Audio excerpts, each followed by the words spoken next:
بسم اللہ الرحمن الرحیم۔ السلام علیکم کے پارٹ 2 کے ساتھ آپ کی خدمت میں حاضر ہیں، لیکن کہانی میں آگے بڑھنے سے پہلے ہمیشہ کی طرح آپ تمام دوستوں سے التماس ہے کہ ہمارے چینل ذرا سیاحت کو سبسکرائب کر دیجئے اور ساتھ گھنٹی کے بٹن کو دبا دیجئے تاکہ ہماری نیو آنے والی کہانی کا نوٹیفیکیشن آپ کو مل سکے۔ شکریہ۔ پھر سادھو جھونپڑے میں داخل ہوا۔ اسے دیکھتے ہی رادھا چلائی، مہاراج مہاراج یہ کون سی جگہ ہے؟ آپ مجھے کہاں لے آئے ہیں؟ خاموش رہو رادھا، سادھو نے سخت لہجے میں کہا۔ یہ میرا ٹھکانہ ہے اور اسی جنگل پر میری حکومت ہے۔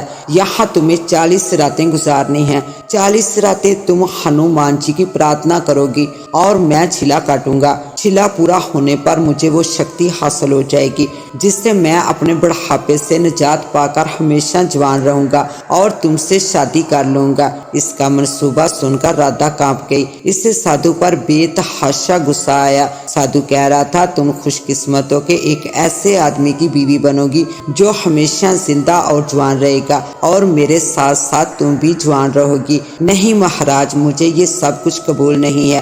رادھا نے غصے سے کہا، آپ مجھے واپس میرے باپ کے پاس پہنچا دیں۔ باپ؟ وہ اب تمہارا باپ نہیں رہا، سادھو نے ہنس کر کہا۔ وہ تمہاری قیمت وصول کر چکا ہے۔ وہ چاہتا تھا کہ جیون خان بلوچ مر جائے اور گاؤں کی سرداری اس سے مل جائے۔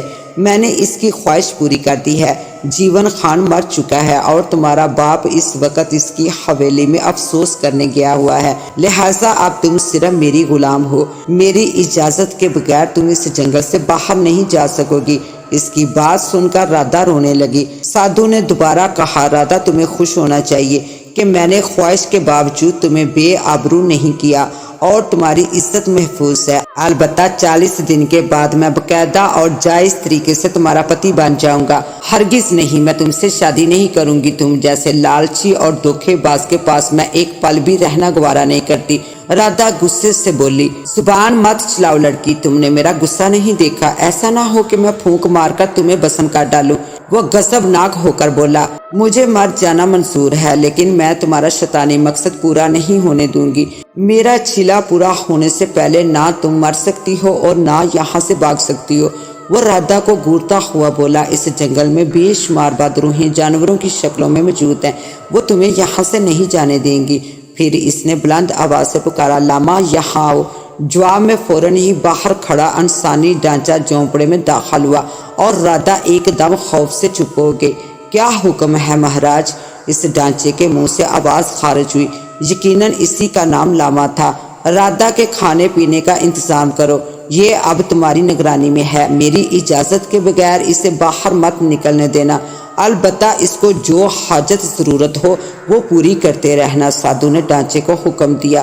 بہت بہتر مہاراج، میں خیال رکھوں گا۔ لاما ڈھانچے نے سر ہلایا۔ ابھی میں اشنان کرنے ندی پر جا رہا ہوں، تم رادھا کے لیے کھانا لے آؤ۔ یہ کہہ کر سادھو پلٹا اور جھونپڑے سے نکل گیا۔ رادھا خوف زدہ نگاہوں سے ڈھانچے کی طرف دیکھ رہی تھی۔ جمال خان بے تابی سے رادھا کا انتظار کر رہا تھا۔ تھوڑی دیر بعد اسے اندھیرے میں رادھا آتی دکھائی دی تو وہ خوش ہو گیا، لیکن جب وہ قریب آئی تو اسے حیرت ہوئی۔ وہ رادھا کی بجائے اس کی سہیلی صفیہ تھی۔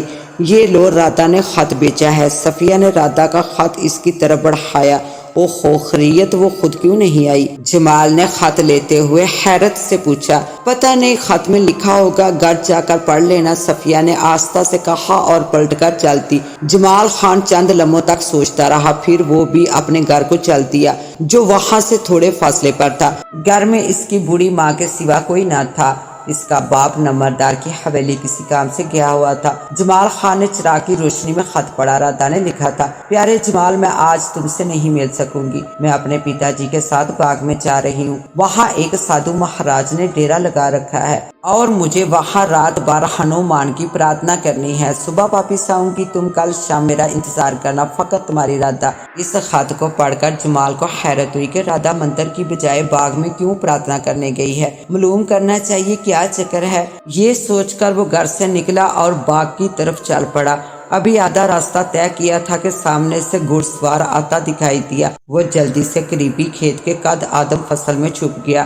پھر گھڑ سوار سامنے سے گزرا تو اس نے پہچان لیا وہ رادا کا باپ بہاری لال تھا۔ اسے حیرت ہوئی کہ وہ جوان بیٹی کو باغ میں سادھو کے پاس چھوڑ کر آ رہا ہے، آخر کیوں؟ بہاری لال دور نکل گیا تو جمال کھیت سے نکل کر باغ کی طرف بڑھنے لگا۔ وہ باغ کے پاس پہنچا تھا کہ اچانک اس کے سامنے ایک بھیڑیا نمودار ہوا اور جمال خان رک گیا۔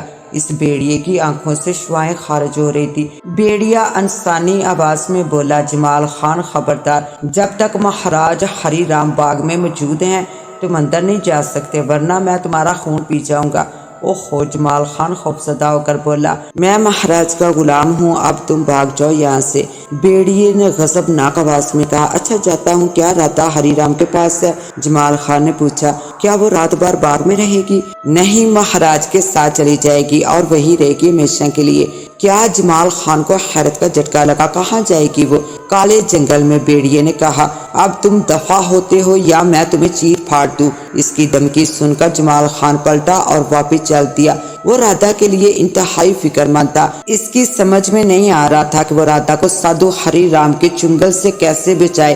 بھیڑیا یقیناً کوئی بدرو تھا جو انسانی آواز میں بولا تھا۔ اس کا مطلب تھا کہ سادھو کے تابع بدروہیں اور جنات تھے اور ان سے مقابلہ کرنا آسان نہ تھا۔ چلتے چلتے اسے رادا کے باپ بہاری لال کا خیال آیا۔ اس نے سوچا کہ شاید بہاری لال کو علم نہیں ہے کہ سادھو رادا کو وہاں سے اغوا کر کے جنگل میں لے جانا چاہتا ہے، اس لیے اسے فوراً خبردار کرنا چاہیے۔ جمال چلنے کی بجائے دوڑنے لگا۔